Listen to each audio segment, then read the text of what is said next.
I recently had a PSM1 class where I had a student to ask me this question, and it blew me away.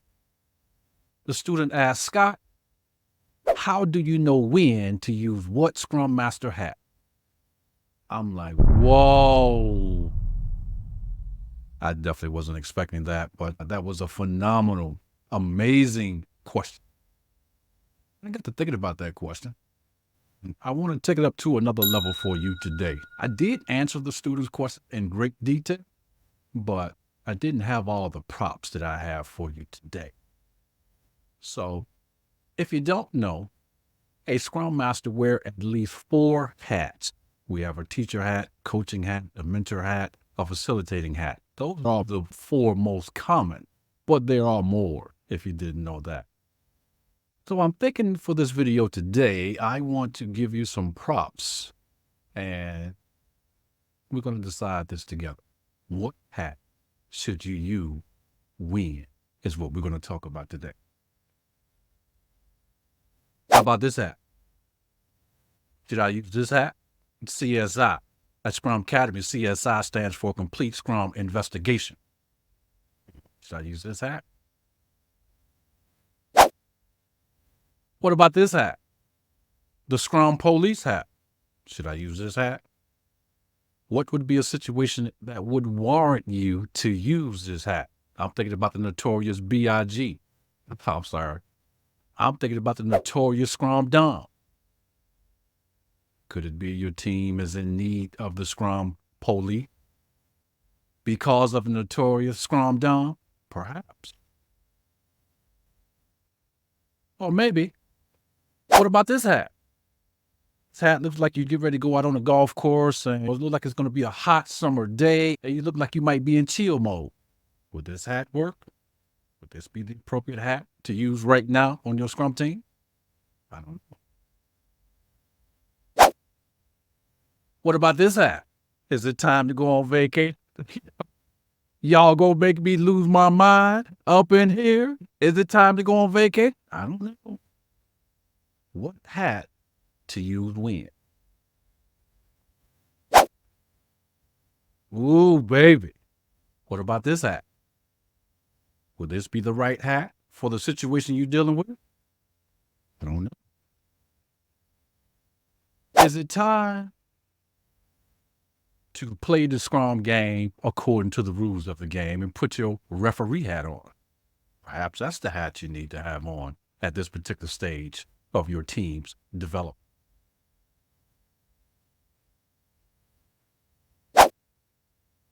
Well, what about this hat? Maybe it's a little cool outside. But what about this hat?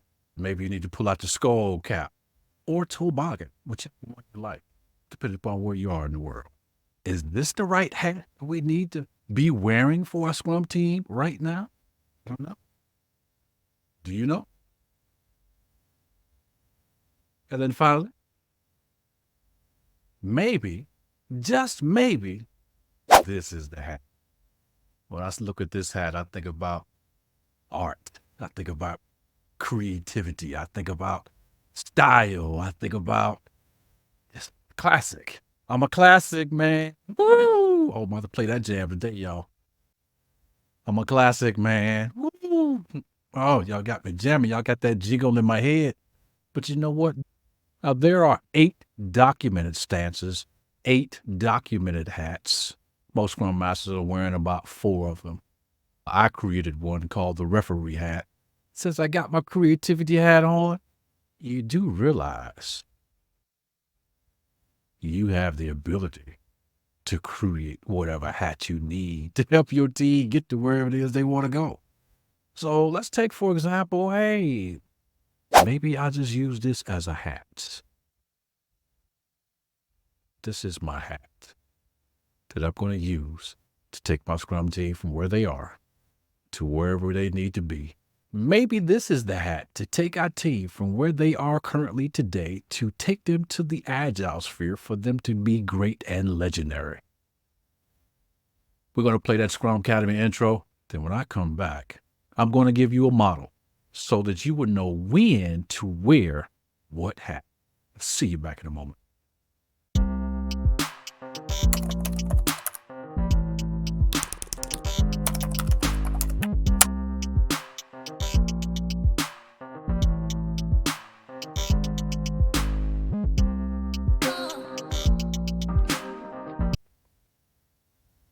Welcome back to the Scrum Academy podcast. I am Grand Scrum Master Scott, your host. If you don't mind, I'm going to keep this hat on today. This was my father's hat, so it's going to give me an opportunity for him to hang out with me today, spiritually, of course, and appreciate that. Let's get into today's topic. I want to talk about Bruce Wayne Tuckman. Who is he? He was an American psychological researcher who carried out research into the theory of group dynamics. In 1965, he published a theory generally called as Tuckman stages of group development. You might have heard of it put another way. Tuckman stages of team development. Group development or team development, we're still talking about the same model and we're still talking about the same person. Now, when I researched his name, I didn't realize his middle name was Wayne. I don't know if he's the Bruce Wayne, Batman, DC comic hero. There are 5 stages of team development or group development. The first stage is the forming stage. This is the stage where all the team members get together for the very first time. It could be you just joined a team that's already been in existence, or everybody's getting together for the very first time. It doesn't matter. But there are some things that you will want to do in this stage of development, irregardless of whether the team is there or not, and you just joined the team. Now, here are some things that we do talk about in the PSM1 class, but what I'm going to share with you today is stuff that I'm going to go deeper. I typically don't get an opportunity to go this deep in the PSM1 class because we have so much content to cover that I do get an opportunity to introduce this to the students. But not on this level of deep diving or that beautiful question from the student, which is, how do I know when to wear what hat? Let's dive into that. First stage of Bruce Tuckman's model is the forming stage. This is when everybody on the team is coming together. Now, as a Scrum Master, you already know, if you understand this model, I highly recommend you do some more research and really deep dive into this model so that you can see all the particulars that happen within these stages. I'm going to give you some highlights of the stages so that you can actually see very, very clearly. But I want you to go even deeper after you check this video out and do some more homework in this model. Certainly a model that will help you in your career. So as a Scrum Master, you know you in the forming stage when you first join the team. How do you know that? It's your first day on the team. You already know. Well, they told me in the interview that I'm joining a high-performing team. Well, that may be accurate before you join the team. But now that you've joined the team is going to go from performing stage to the forming stage because you are joining the team. And I get to that a little bit later. Now, we know we're in the forming stage, even though they told you that in the interview, and this is your first day on the job, you think of you joining a performing team, but you also know Bruce Tuckman's model, and you know that you are actually joining a forming team because you are the new person on the team. The team is checking you out, you checking the team out, and you have to build a rapport with them, and you have to learn how to work with them in their environment they're already in. Or if you're starting up a brand new team, everybody on the team is going to have to how to work together and learn each other's personality. How do you help smooth some of that chaos out? Well, one of the things you can do as a Scrum Master when you first get on the team is be very, very routine. You want to build routines. Well, if we're using Scrum already has routines in place. We have sprint planning, we have daily Scrum, we have the sprint review, we have sprint retrospective. If you choose the optional event, you also could be having a backlog refinement. So those are routines. Those are some things that will happen on a daily basis, weekly basis, bi-weekly basis, depending upon your sprint cadence. So you want to build those routines, i.e. you want to have daily Scrum specific time every workday, whether that be first thing of the day, end of the day. You want that consistency there so that you can build that routine. Same thing with the other events. Whatever day y'all agree on, try your best to have it on those days and at that time to be consistent because that reduces complexity. Now, you want to focus on formality. Now, when I first started a team, I am very formal. For example, when I start sprint planning, if I'm in a virtual environment, I will actually copy word for word whatever event I'm in before I get to the event and send that to them in the meeting invite. Scrum guide, copy and paste, put that in my meeting invite, send it out to everybody. So that's the first step. Why am I doing that? I'm doing that, first of all, to make sure everybody is reading the Scrum guide. Well, Scott, they may or may not read it. Very good point. I got a backup plan, and we'll get to that next. Now, when I'm at the event, say we had sprint planning, for example. This is my first sprint planning with the team. I'm more than likely going to facilitate it. Why? Because I'm going to be teaching. That's the hat I'm going to be wearing, and facilitating. So I'm going to be wearing two hats during sprint planning. Now, you and I know, maybe one or two of you that don't know, we know at sprint planning we have three questions that we have to answer. Why, what, how? Before I even start sprint planning, because I understand Bruce Tuckman's model and I want to be very, very formal in the beginning because I understand the team is in the forming stage. I am going to start the meeting off, welcome everybody, say hello, blah, blah, blah.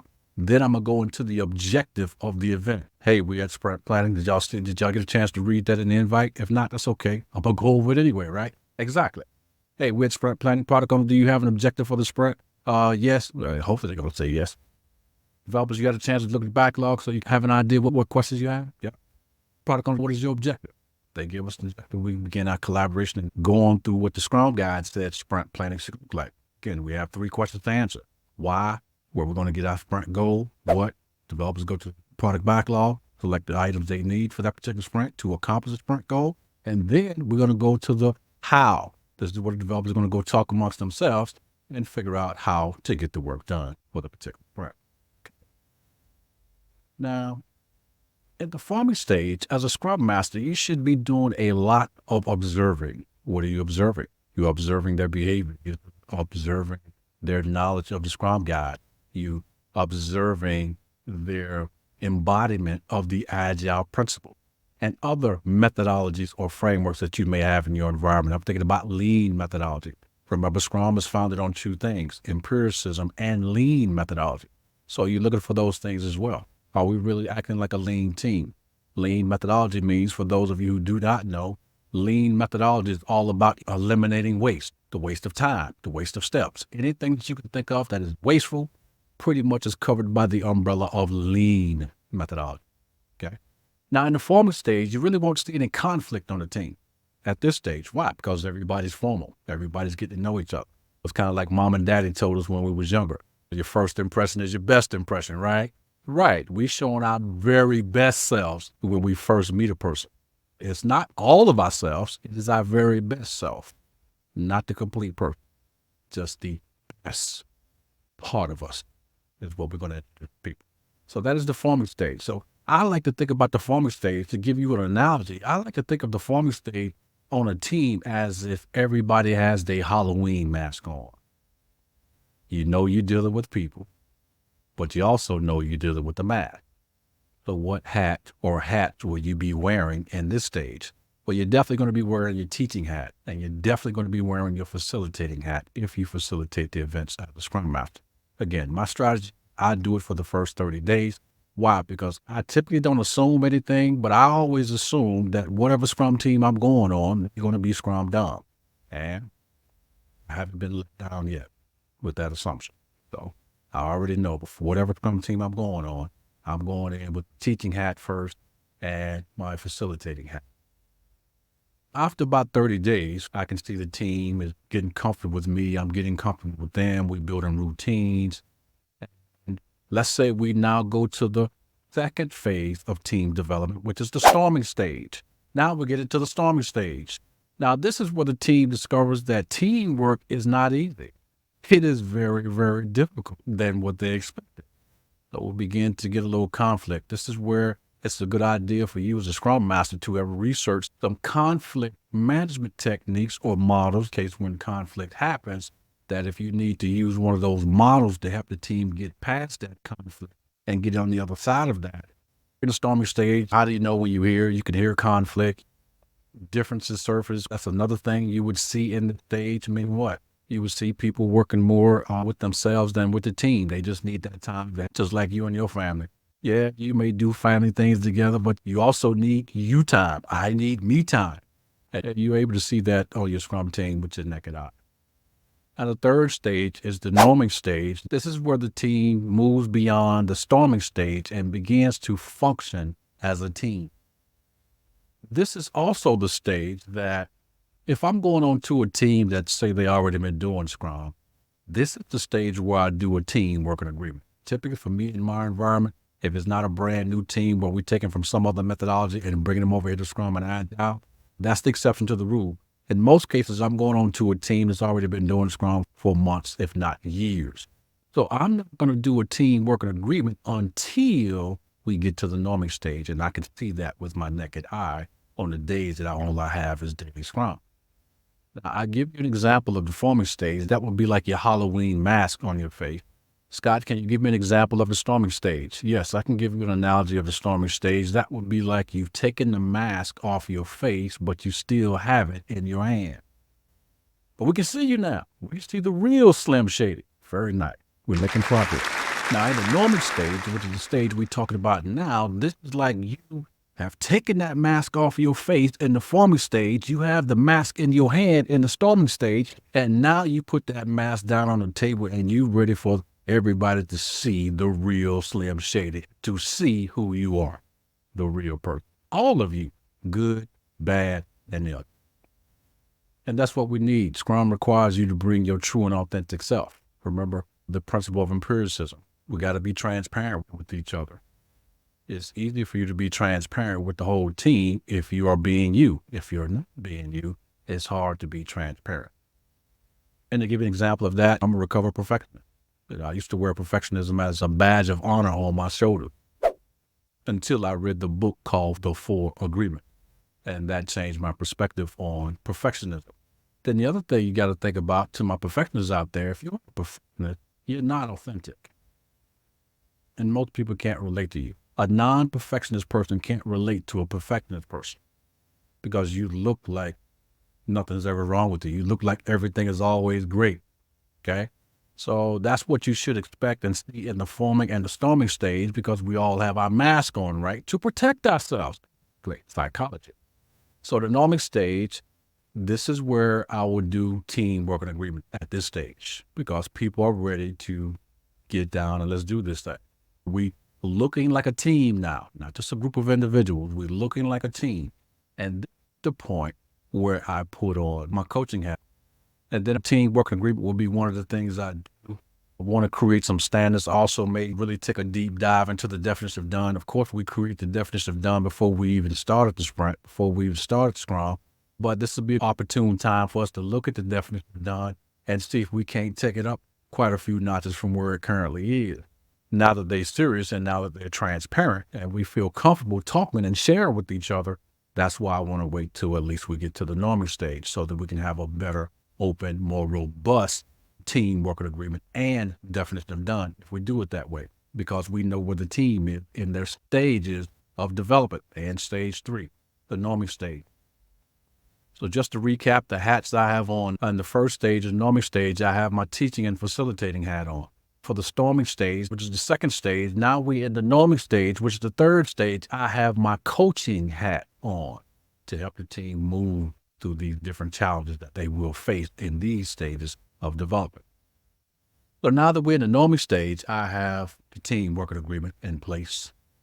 We've looked at our definition of done, and we've increased that based upon what we're doing at that particular point in time. Across the board, we are making improvements. Now, stage number 4 is the performing stage. Now, this is where your team is operating as a smooth unit. They're autonomous.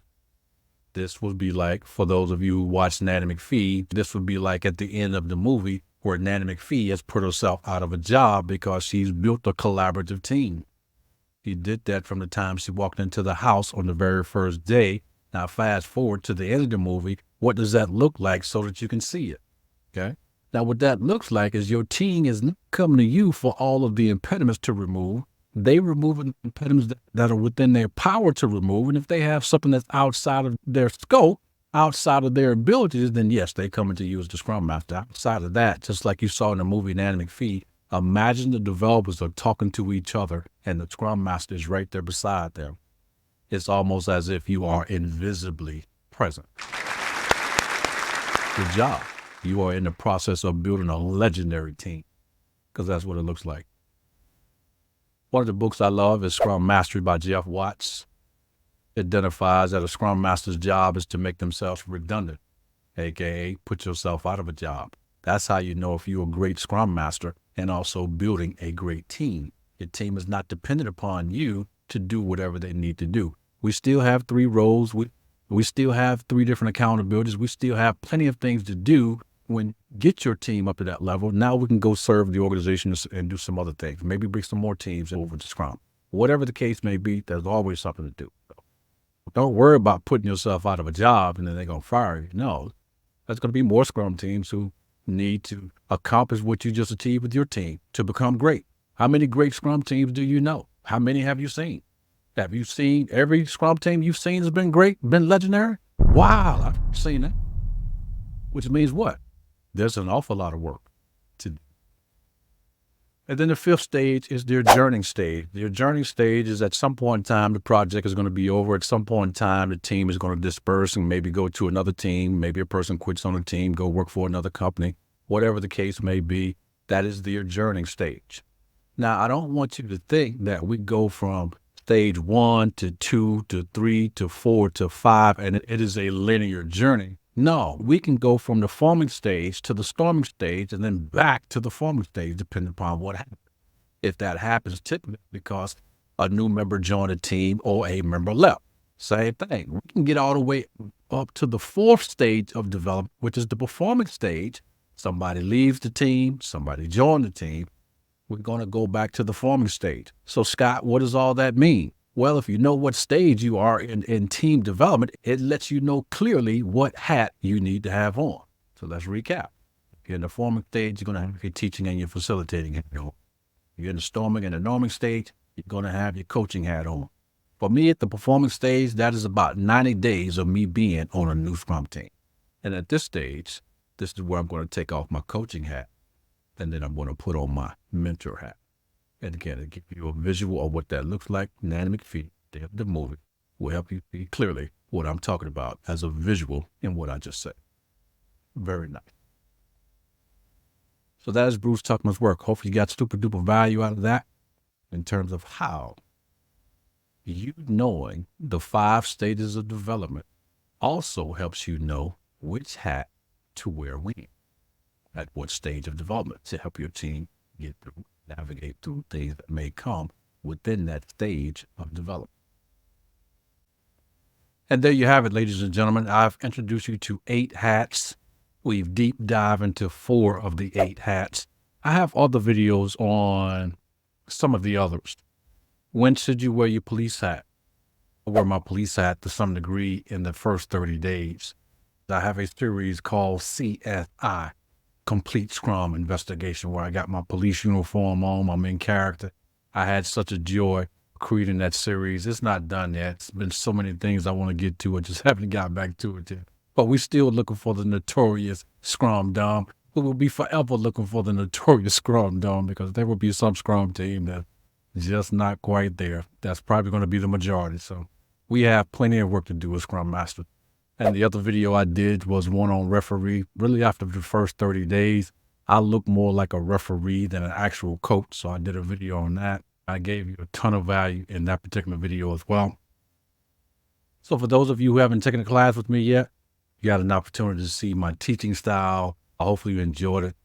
That is how I use Bruce Tuckman's model to determine when to wear what hat. I hope you've gotten tremendous value out of this episode. If you did, go ahead and hit that like button, subscribe, and hit that doggone notification bell. So guess what? You won't miss a Scrum Academy episode. We got some cool and crazy stuff that's coming on the horizon. As you can tell, I love music, right? I wouldn't call myself a singer, but I'm going to put it to the test. Yeah, as I keep saying, here at Scrum Academy, we have fun.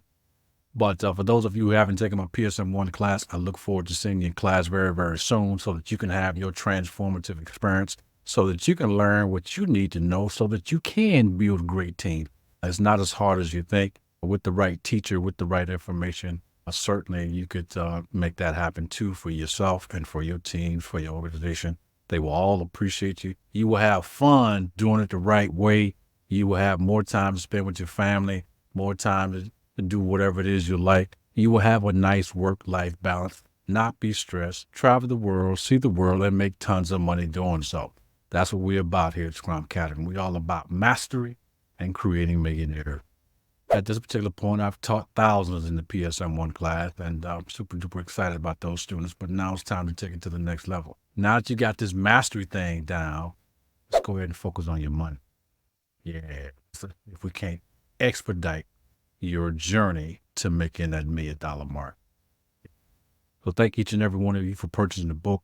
Thousands of copies have already been sold. Now, thank you so much. I don't talk about it much because, hey, if you want to buy it, you buy it. If you don't, no, it's okay. You don't want to give yourself 100% raise, perfectly fine with that.